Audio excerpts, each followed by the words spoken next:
Hi out there in Lionel land. Back again here at Lionel headquarters with some exciting things for you to take a look at behind the scenes. As many of you know, if you've been out on the road and seen us at one of our train shows throughout the years, we have a number of different displays that we take out to show off our product and the potential of the hobby. And at those shows over the years, those displays take quite a beating, and every once in a while it's time to do a refresh.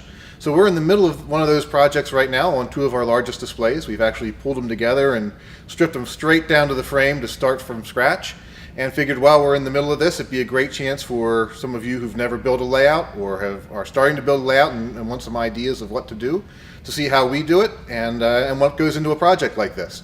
So this will give you just a quick introduction to our project, and then please keep up with us on our social media channels as we go along to watch the project and also get some fun how-to tips on everything from laying track and doing wiring to building scenery and making all sorts of messes. And I'm sure by the time this is over, there will be an outtake reel that is 6 hours long of fun stuff of me screwing up.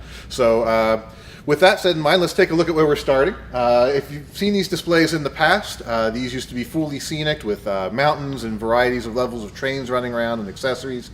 Well, we had a big staff demolition day party and took out our aggression on the layouts, cleared them down to the frame so that we could start fresh with a clean slate, literally, on these.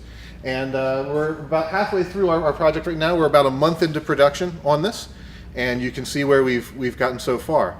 In concept, this new display will take things really from the way most of us start with our hobby, with a train around the Christmas tree, and then morph into some more dramatic scenery as the layout moves down the line. So after about the first month's worth of work, we have several of the sections well at hand, and we'll be showing you some of those things up close and personal over the next couple of weeks. So enjoy and stick with us.